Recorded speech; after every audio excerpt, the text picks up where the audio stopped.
Selamat pagi. Ini hari kelima saya karantina. Kalau kita bisa lihat, suasana masih sama seperti hari sebelumnya. Cuma saya menjelaskan kegiatan saya selama karantina. Setelah bangun pagi, sekitar tetap bangun pagi saya sama seperti ketika masih di Indonesia, yaitu bangun pagi jam setengah 5 atau jam 5. Lalu saya renungan pagi. Setelah renungan pagi berdoa, lalu mulai beraktivitas, ya. Jadi aktivitas pertama adalah setelah saya berdoa, saya mencatat suhu, mengukur suhu badan. Ini ada form yang disediakan setiap harinya harus saya isi. Kalau bisa terlihat, mungkin backlight, ini ada form yang harus diisi. Setelah saya isi, lalu kirim ke resepsionis. Kita diberikan termometer manual. Jadi kita ukur suhu kita. Setelah selesai saya mengukur suhu, saya kirim ke resepsionis. Lalu saya melakukan senam. Biasanya saya senam sekitar 15-20 menit. Kalau di Jakarta atau di Bintaro saya tinggal, biasanya saya lari pagi. Di sini karena tidak boleh keluar, maka saya melakukan senam sekitar 15-20 menit untuk tetap supaya sehat olahraga. Saya mau menjelaskan bahwa di hotel ini kita setiap paginya akan diberikan makanan.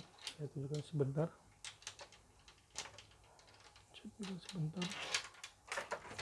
Jadi di meja depan itu ada meja seperti ini. Jadi setiap pagi diantar makanan ke meja ini. Makan siang, pagi, siang, dan malam. Dan kalau kita ada pakaian kotor atau spray kotor juga taruh di sana, masukkan ke dalam plastik, lalu akan diambil oleh mereka. Dan kita sudah diberikan handuk untuk 14 hari ke depan. Handuk diberikan untuk 14 hari ke depan, ya. Dan tadi ada pakaian, jadi pakaian yang saya pakai selama di sini, karena tadi seperti saya bilang ada laundry, cuma laundrynya cukup mahal, jadi saya membawa sabun cuci sendiri.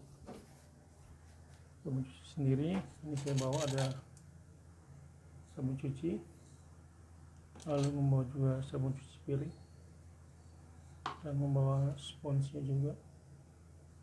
Kamar mandi, ini suasana kamar mandinya cukup bersih dan rapi,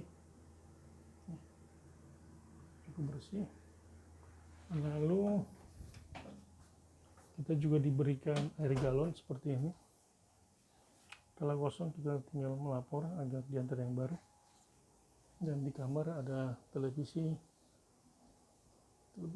dan sini tempat saya bekerja setiap paginya kalau mengajar online. Internet cukup, ya, terkadang kalau begitu peak hours maka kita berebutan internet, karena mungkin kecepatan internetnya kurang bagus lah ketika banyak yang menggunakan di peak hours. Kemarin saya minta sekolah mengirimkan paket dengan dibelikan data SIM card Vietnam. Itu pun kemarin SIM card Vietnam untuk masuk ke sini cukup sulit, karena pihak sekolah harus menghubungi pihak hotel lalu menjelaskan apa yang mau dikirim. Setelah mereka approve, maka dikirim, lalu sampai di resepsionis. Dari resepsionis baru diantar ke saya SIM card tersebut. Ya, kemarin saya pakai, lumayan speednya untuk mengajar menggunakan Microsoft Teams dengan menggunakan kamera lalu online, itu cukuplah. Artinya dibandingkan dengan speed yang diberikan atau internet yang diberikan di hotel.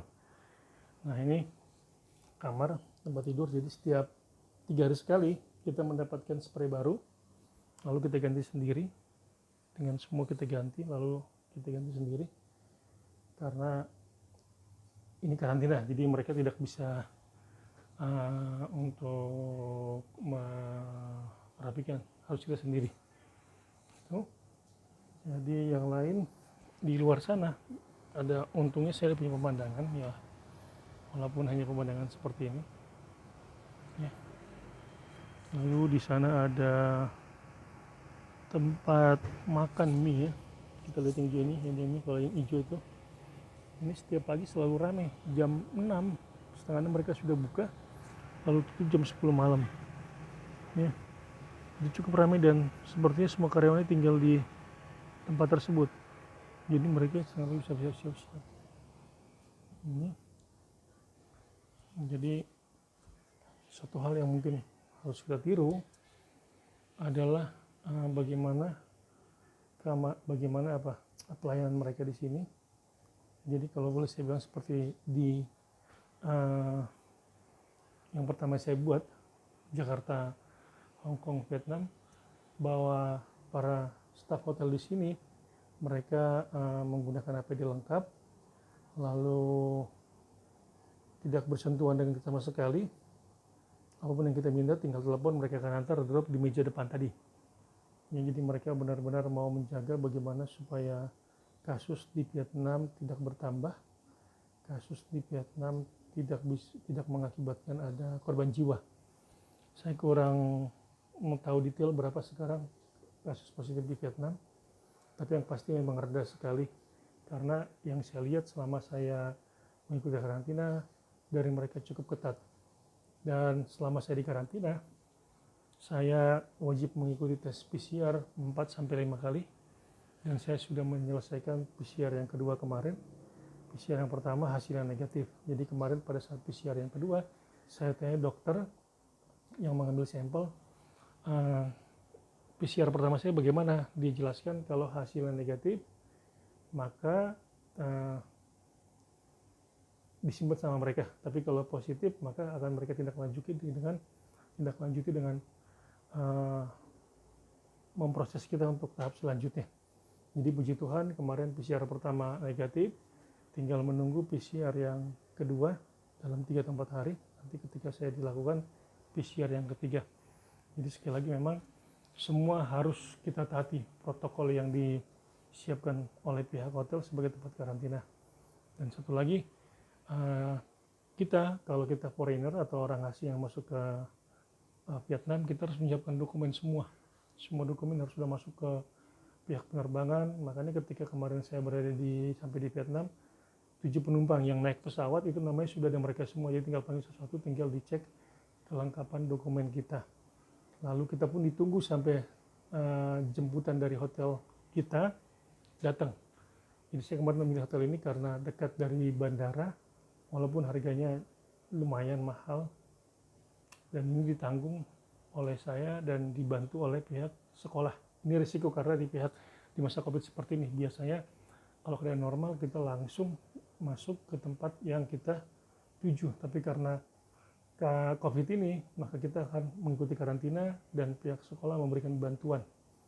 Ya, seperti 50-50 lah mungkin saat ini yang boleh saya hitung, bantuan yang diberikan oleh pihak sekolah untuk menjalani karantina sekarang ini. Dan sekali lagi saya minta kepada kita semua agar kita menjaga kesehatan dengan baik, ikuti protokol kesehatan yang diberikan oleh pemerintah, cuci tangan, pakai masker, keluar jika perlu, setelah keluar pulang ke rumah, mandi memang jika dibutuhkan supaya yang di rumah tidak ikut-ikutan sakit karena kita membawa sesuatu dari luar. Jadi tetap jaga kesehatan dengan baik, dikurangi waktu berkumpul jika memang tidak perlu, dan tadi benar-benar patuhi pemerintah kita supaya berita yang terakhir kita dengar bahwa 100 dokter meninggal, supaya kepergian mereka pada tersebut tidak sia-sia. Dengan cara simpel kita mengikuti protokol kesehatan yang diberikan oleh pemerintah. Sekali lagi salam sehat buat kita semua. Kita ingin bangsa kita juga sehat, kita ingin juga agar Indonesia bebas dari COVID. Sekali lagi salam sehat dari Ho Chi Minh, dan satu lagi saya mengucapkan selamat ulang tahun buat Vietnam yang hari ini tepat berulang tahun kemerdekaan mereka.